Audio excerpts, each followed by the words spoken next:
While countries argue and politicians play power games, small business owners are the ones stuck dealing with the fallout. Tariffs are hitting them hard, and for some, it could mean losing everything.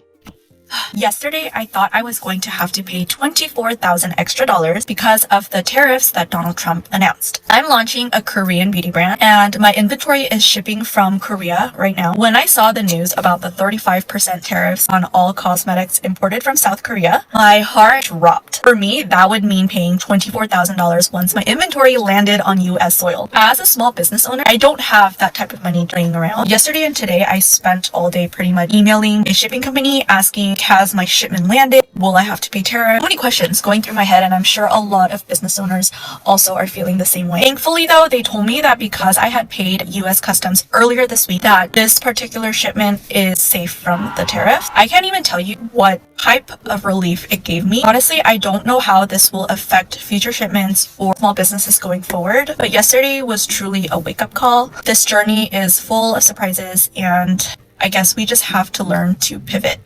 Tariffs are at 104%, and I have a ship of Mother's Day inventory headed to the US now, and before anyone says anything, my small business can't make our products in the US. The infrastructure to make the products we make is not here. This is our most popular product, which went viral last year, the keepsake case, which is patented because of the top tray. The smaller size is a minimum of $250 per unit to manufacture in the US, with wood that's lesser quality than what we have now. That means we would have to sell these for a minimum of $400, which is impossible. Most of you probably don't know this, but I started this business after years for returning lost heirlooms to families. I would go to the flea market, find jewelry, artwork, letters from 100 years ago, find the descendants and return their ancestors' items. I never charged for it, or even for the shipping of these families. For some, me returning a lost family relic to them was the most exciting thing that has ever happened to them in their life. I write interior design books for a living, so I thought how perfect it would be for me to start a home goods and meaningful keepsake line, making things that not only could be passed down generations, but also might help someone navigating grief, loss, or illness themselves. And what sucks the most is although we make home goods, some of our products are used in end-of-life situations. Like the time capsule journal allows someone to record their entire life story and family history because they have a genealogist background. While helping people with their family history, I learned the questions people most regretted not asking their loved ones before it was too late. And those are the questions I included in the time capsule journal. I was also so excited about our bedding line coming out. When I found out how many people with illnesses were purchasing our products, I immediately turned to bedding because if you're sitting in bed all day, you shouldn't be sitting in polyester or fabric with chemicals in it. So we designed a line of clean bedding. I have no idea how we're going to afford this 104% tariff. We also can't raise our prices by 100% or we won't have customers. I honestly don't know what to do. What hurts the most is I have employees, and so if I close my business, they lose their jobs and I lose mine. I have over $30,000 worth of product on a ship coming from China to the US right now. I've literally been having a panic attack all day long. I genuinely don't know what I'm gonna do. I don't understand how Trump is able to just say tariffs on China are going to be over 100%. And he's not even giving any time for business owners to like make adjustments or cancel orders. Like, I paid for this product months ago and it has been on a ship for weeks. Like, I can't just on a dime say, never mind, take it back. I already paid for the fabric. I already paid to make them have the product. I just like, I don't know what I'm going to do. Like, is this product just going to arrive in the US and they're going to say, you owe us another $30,000 in tariffs? Because I don't have that. I don't have that. So what do? Do I send the product back? But then I don't have any product to sell, which means the business is over. And I would have to pay for shipping, which would be several thousand more dollars to send the product back to China. I just feel so angry. Like, I have worked so hard to start my own business and live the American dream. And, you know, I was so burnt out in corporate America and I just wanted to be able to do my own thing and start my own business and take a chance on myself. And now it seems like that's just over. Like, I'm just going to lose tens of thousands of dollars. I don't know what to say. I'm just genuinely in shock and I don't know what to do. I literally have no words. So Trump just destroyed my business, my small business. Trump announced his massive tax plan on items coming from other countries. He says that the countries are going to pay that. That's false. It's the person bringing it in. And I own a small business. I've been in operation since 2018. I've been incredibly successful, basically doubling my business every single year. And it's not a product that can be made here in the United States. But I've had a lot of people say, well, what about the tariffs before? Yeah, I didn't have any. That was 0% tariffs for me, 0% tax.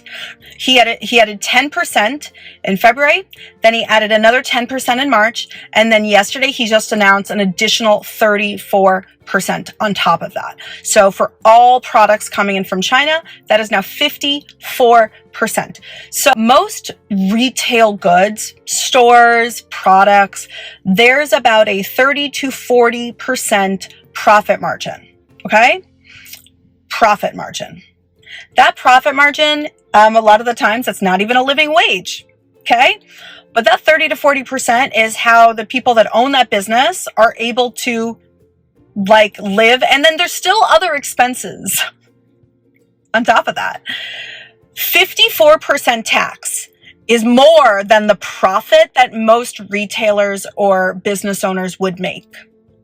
Well, a 54% tax. And I'm just paying that money straight to Trump. I'm shutting down international shipping for my brand due to US tariff fees. I got a message from a customer who wasn't able to accept her order because she was being charged $115 in import fees. Also, yesterday I got hit with a notice saying a package I sent out to an influencer in Canada had $253 in import fees that had to be paid before delivery. As a small brand, I'm trying to navigate all of this, but these surprise fees are getting wild. It's frustrating for customers, and honestly, it's hurting my business too. If you've gone through this, either as a customer or a small business owner, please let me know how you're handling it. I don't know who needs to hear this, but small businesses are dying rapidly because of these tariffs. If you really thought that we could move production and manufacturing to the US overnight and that it would be something that we could just buy American made tomorrow, you are delusional.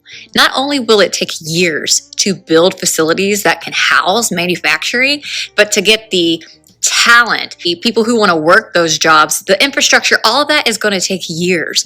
Okay, and that's if people want to invest in the US. With what's going on right now, it is so polarizing politically. Who would want to bring their money here right now? Okay, it's tariffs one day, not the next. One day, not the next. They're isolating ourselves from the rest of the world. And what Donald Trump is doing by imposing these tariffs, it's making us be in a trade war with each of them, some who did not deserve it. And he's basing it off of trade deficits, not tariffs. That is a total lie. And I'm so sick of the misinformation being shared and so sick of seeing all the videos of small business owners. No one is doing textile manufacturing. No one is building these things here. And it won't be for a long time. So instead, in the meantime, what used to cost them $10 to make is now costing them $40. Okay? We are paying for it. Us and that small business owner. Not the governments. No government is paying for that. And I am seeing business after business saying, oh my God, what am I going to do? This is going to stifle innovation, entrepreneurship, and any small business owner here in the US. So if you still are on the side that this is for America, you're wrong. Hi.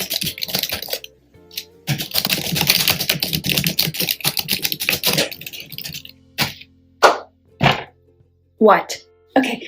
Hi, I am the founder and CEO of a US-based footwear company that has 12 US employees and has created fully convertible high heel technology. Where do you manufacture? Our product is obviously really unique, and so we require specialty injection molding, which is only really available at scale for footwear in China. Why?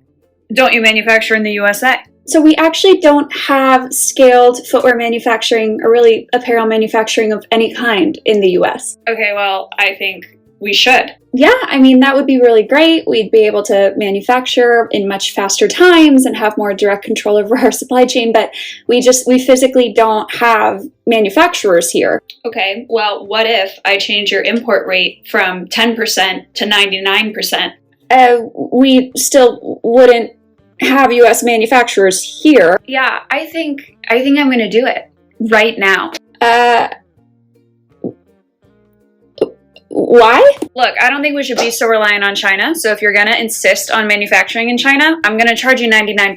Okay, to be clear, I'm not insisting on manufacturing in China. That it's just the only place I could manufacture. So not the USA? No, not right now. I mean, if you want to like invest in making some manufacturing facilities, it would probably take a couple of years and several $1 million. But if you want to do that, I mean, we could talk about it when those are ready. No, I'm going to do it right now. I'm going to do it right now.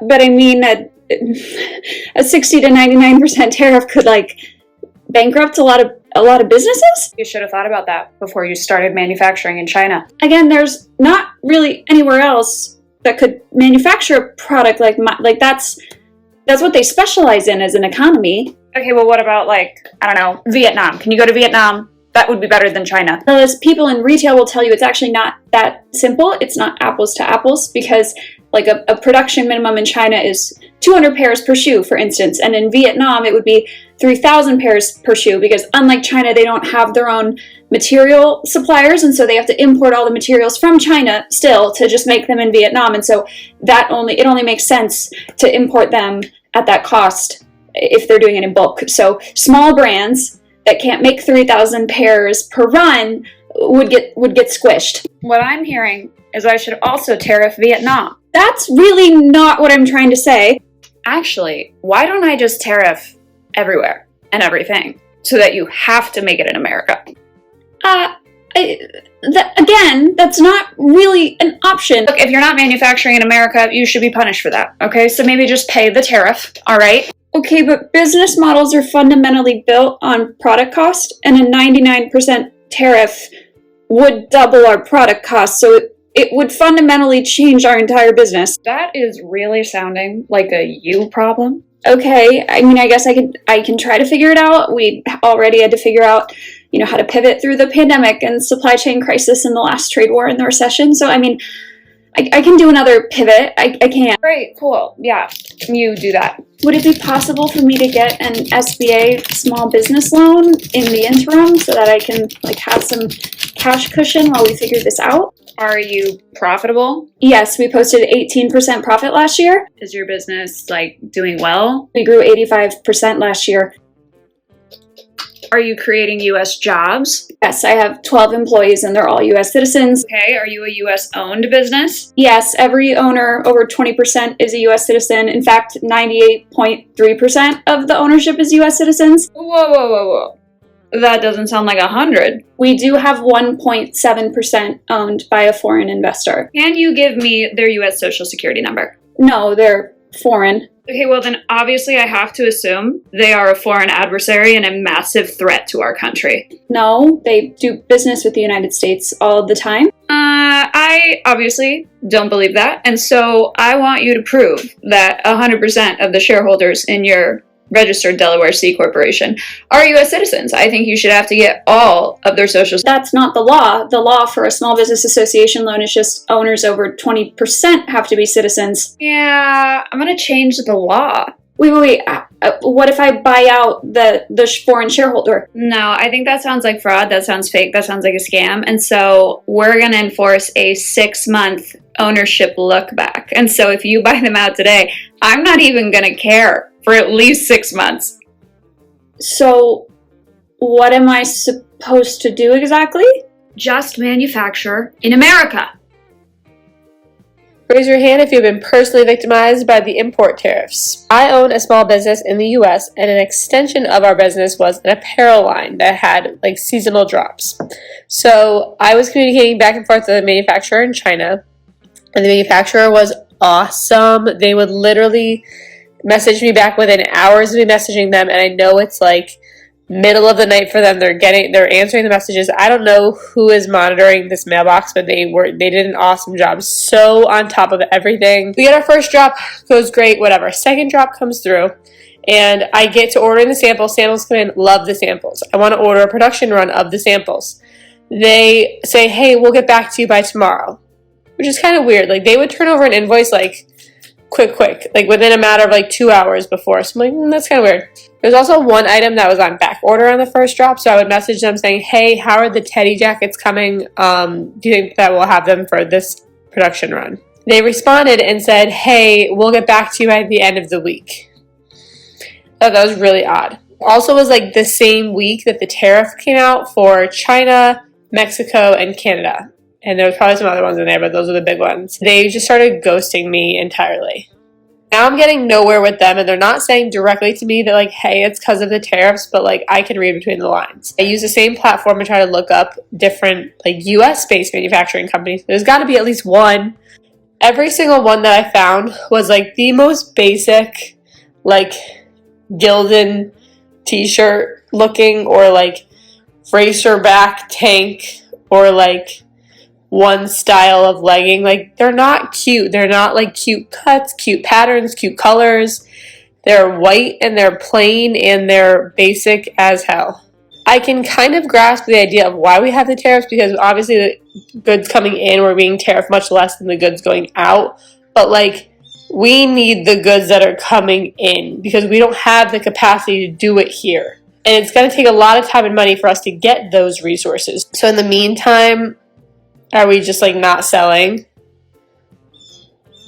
I'm confused. So yeah, that's how I've been personally victimized by the tariffs. Another horrible local example of why Trump's tariffs are literally destroying some people's American dream. This woman right here, Beth, is the founder of the incredibly successful Southern Minnesota-based, it's in Orinoco, company called Busy Baby. Busy Baby, like the name implies, makes some really cool baby products to help from toys and sippy cups and other things getting littered around the house and keeping them close by to your child. It's a very successful company that just signed a contract with Walmart to sell their products there and is in trial with Target. It's like this super great, successful company. But with Trump's tariffs, over $100,000 worth of product are stuck in China right now and will not be able to be sourced back to the United States. And before you say, oh, she should have manufactured here in Minnesota or here in the United States, she tried. She wanted to, but the things that were sourced to make that product aren't available here. It's a global supply chain now, and so she had to make them here and then ship them back to sell here. And now she can't. The company can't. And they are, rightly, terrified these tariffs are going to lead to the downfall of a company that is not even their fault. They're doing great work. They're inventing products. They're giving jobs to Americans. Trump's tariffs are destroying people's American dream. This is not the reel that I was hoping to release today. For those unaware, Trump has imposed significant tariffs on the countries where the majority of the shoes that you wear today are made. So how do these tariffs impact our small business? Well, we just want to bring you these lifestyle walking shoes. But to bring the shoes across the border is going to cost us an extra 40 grand. 40 grand just to cross the border. It's wild. Tariffs smacked us in the face, but they're not going to stop us. We believe in our shoes. We believe in our brands. We're doing everything that we can to make sure that we can bring them to you. Let's talk tariffs. It seems to be all the rage these days. Now, I'm no economist, but here's what I know as a small business owner. That the U.S. just put out new tariffs on ingredients and products coming from overseas, especially China. And so that means that lots of companies are not going to have to pass their costs on to the consumer, thus raising prices. What that means for me in Morningwood is that we basically dodged a bullet. Because when we were looking for a manufacturer, we could have went to China and manufactured in China, and our cost of goods sold, COGS, it's an e-com term, would have been cut in half. But we chose not to. We chose to manufacture in the United States, in upstate New York, more specifically, because we believe in America, we believe in American exceptionalism, and we want to invest in America. So what's going to happen to us is nothing. Same price, same formula, same quality, everything stays the same. We already have the highest quality ingredients at the right clinical dosages, and that's not changing either. So other companies are scrambling to figure out what to do. We're just chilling and vibing. I like to say I had a crystal ball and I could have predicted this. That would be cool, but I'm not. I just like America, and I like supporting American jobs and supporting those who manufacture here in the United States. So, as the Morningwood promise, American made, premium quality, fair price, no compromises. If you make a product in America, you don't actually have to pay the tariff. As a business owner who makes all of her products in America, I can tell you why this doesn't really give you the full picture. Not only are all my products made here in America, they're made in New York City. Every single piece of jewelry that I produce is made in Manhattan. My business is hyper-local and it relies and feeds into the jewelry production of this city. I think it's really important to invest in that infrastructure. I have never outsourced anything in my life, and these tariffs will still affect my business. There are a lot of gemstones that don't exist in the United States. Most of our gemstones come from Asia, places like Thailand, places like Cambodia, and we just can't start creating those. All of that has to be imported. Same thing with our tools. Jewelry workshops use thousands, tens of thousands, hundreds of thousands of dollars of tools, large pieces of machinery, things that need to be maintained, parts need to be reordered, all of that, China. Even gemstones that could be manufactured like lab-grown diamonds, all of that is made and cut in India, where the best diamond cutters are. Like 90-something% of diamonds are cut in India, lab diamond or not. That's where the best diamond cutters are, and those are the places that have invested in that infrastructure. So those are the ones that make the best products. All of our findings, things like clasps, earring backs, chains, the best factories are in Italy.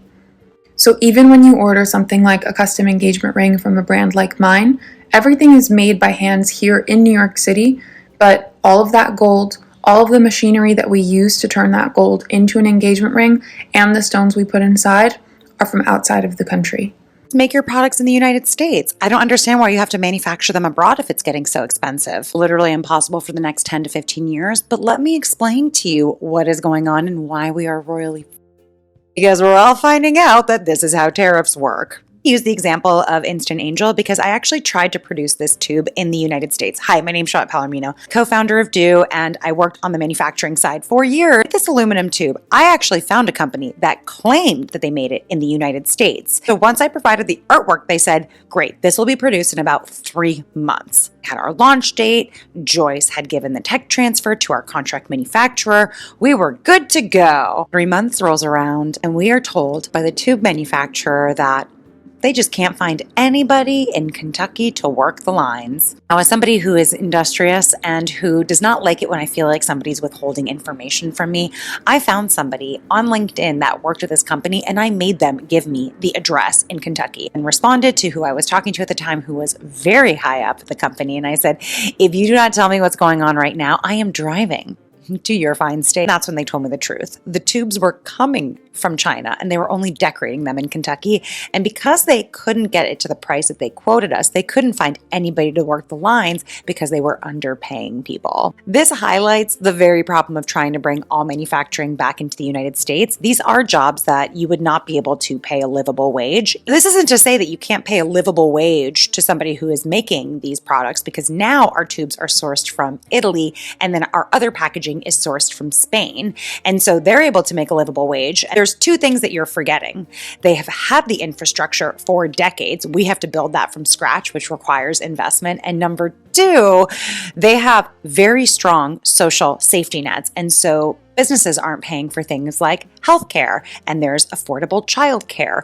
Food, healthy foods, and fresh foods are subsidized. Oh, and they also have centers for disease control. Really bad for business when everybody's like coughing and dying. So in order for the United States to get our manufacturing back here, it's going to be requiring billions, if not trillions of dollars of investment from the government. And on top of that, you are going to be footing the bills for companies in the interim. Very little of what you own is only made in one country. Like, even if you look at clothing, even if it's manufactured in the United States, that fabric is likely not. And so I'm just using packaging as an example, but when you look at skincare, there are thousands of different touch points when you have, say, 100 products, which is very common in color cosmetics. You have the packaging, you have the formula, you have the box, which is called the secondary. On est vraiment dans la merde, which is French for we're in the shit. Quand je suis très en colère, je parle en français. When I'm really mad, I speak in French. And I'm mad for us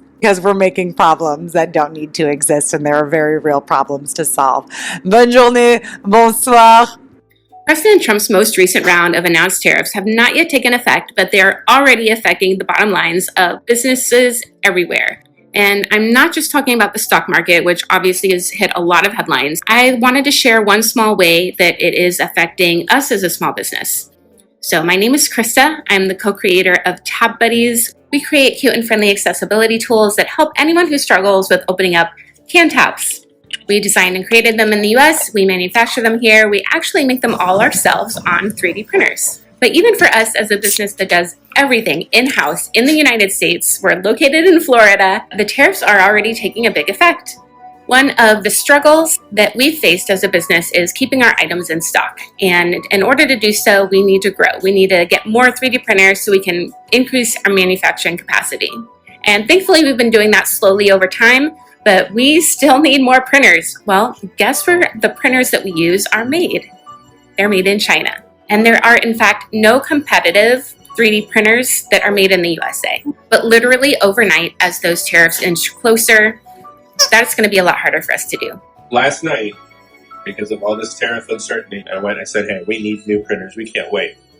Let me go figure this out. So I go to Bamboo and I price it out. And I'm like, maybe we should try to get a small business loan or something because it's a lot. But we're going to need it through like the end of the year. There's no certainty with anything right now. And I can't risk maybe not being able to get printers. We're going to need them. Like the only reason we don't sell more is because we're constantly sold out. So I did that. And now I go to do it today and it's $200 more, 200 per printer, just overnight. This stuff that Bamboo is selling right now, it's in their stock. It's in their warehouses in California. They have to think about the future too. So, they're doing some smart business math and they're like, we have to sell the stuff we have right now for more, even though it didn't get tariffed, because the stuff in the future is going to be tariffed so bad. Uncertainty means higher prices, even if the prices haven't actually gone up. So despite that price hike, we did end up buying some more printers because we don't know if those prices are going to go up like way more. Like they could shoot up, they could be double what they were before or more even. But not all businesses are going to be in a position to be able to do that. And I'm sure this is also going to affect a lot of the other things that go into 3D printing. A lot of the filament that we use is also made by Bamboo in China. We use what we use because we've tested it for strength and stability, which is really important for the products that we make. And, to start that process over again is going to be really difficult to do if we have to switch which filament provider we're using. Anyways, we're working through it all, but just kind of wanted to share, as we like to do, as we're going through something. This is a challenge for us, and I'm sure it is for a lot of businesses out there. People love to say, just make it in America, like it's that simple. But that completely ignores decades of decisions that pushed manufacturing overseas and made it nearly impossible for small businesses to compete. Here's what they won't teach you in school. America didn't lose manufacturing, we gave it away. Not because we couldn't do it, but because our government policies and corporate leaders made it easier and cheaper to send it overseas.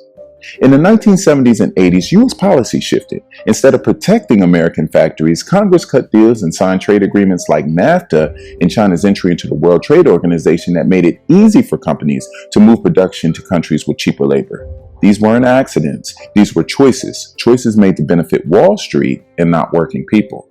As factory jobs disappear, America reinvented itself, but not in manufacturing. We moved to design, branding, tech, and entrepreneurship. Think Apple. See, the iPhone was designed in California, but assembled in China. The money is in the brand, the marketing, the software, not building the product. So America became the land of Legos and not labor.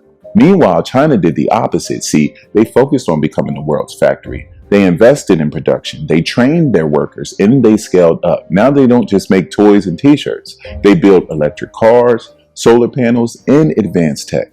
That's why China leads in global manufacturing today. They never abandoned it.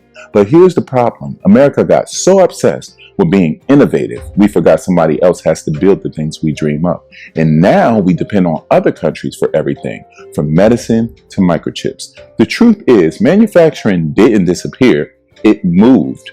And our own policies pushed it away. So when politicians like J.D. Vance or others are blaming foreign workers, ask them this. Who passed the laws that made outsourcing easy? Who gave tax breaks to companies that shut down American factories? Who benefits from this system? It's not Chinese workers. It's American CEOs, hedge funds, and politicians. If we want real change, we need to stop blaming them and start holding our own leaders accountable. See, Marcella, that's your problem. You think our perspectives are created equal, and they're not, because I have more information than you do. I read, I research, I speak to experts, and I have this access because I used to work in the industry. I have context. And furthermore, I also read past the headline. So while I may not know everything, I definitely know more than you. So let's address some of the comments I got yesterday. 1. We'll build our own factories and bring manufacturing here. No, we won't. This administration is like the boy who cried wolf. Would you as a business owner be willing to sink millions of dollars into building your own manufacturing plant, knowing it'd take years if there was a risk that these tariffs were called off in 3 months? 2. Why is it okay for other countries to tariff us and us not tariff back? You saw the word reciprocal and assumed that's what they were charging us? Our reciprocal tariffs calculation doesn't even take into account tariffs. The equation might look complicated because it's in Greek, but it's really simple. It's just the trade deficit divided by total goods imported divided by 2. For example, the US buys more goods than we sell to China, a $295 billion deficit. They import a total of $440 billion. This equals 67% divided by 2 is 34. China was not previously charging us 34%. We just made up this number, and that's how I know the person who came up with this equation is not some world-renowned economist, they're just a rube. And 3, other countries are already trying to negotiate. Sure, that could happen, but it's gonna take a minute, and you better hope in that time period we don't become obsolete, because all of the other BRICS nations are vying for our seat as top dog. One thing that this tariffs nonsense has really shown me is just how alienated most Americans are from the products that they consume day in, day out. They genuinely have zero idea the production process that goes into the vast majority of their little consumer habits. There are genuinely people, voters, who have the understanding that, what do you mean? Food comes from the grocery store, right? The takeaway when you hear the price of an iPhone could jump up to $100,000 per phone if it were wholly made in the United States should really be, oh my God, the rest of the world is directly subsidizing the American consumer lifestyle. Someone pointed out, oh, the tariffs on Madagascar are going to radically increase the price of vanilla, which will have massive knock-on effects on the rest of the market. And people were like, what do you mean? We'll just grow our own vanilla. Naturally, those people got absolutely schooled on how impossible that is and how demanding vanilla cultivation really is. But the lesson there is that the only reason we can have bottles of vanilla extract for $5 a pop is because the global neoliberal order has turned the global periphery in countries like Madagascar into export-oriented economies. Are these tariffs a good policy? No. But the prosperity that Americans enjoyed under free trade is because of the exploitation of the global south. And that's actually more problematic. To the point where Americans don't even know that in order for them to have $5 t-shirts and caramel macchiatos, there are hundreds of millions of people in the global south, faceless hordes to most of you, who had to suffer lives of poverty and exploitation and death. That is the original sin of the American economic system, and until we solve this problem of alienation, of people not knowing where their stuff comes from and who made it, we're just going to be squabbling over different modes of exploitation. Thank you for watching today's video.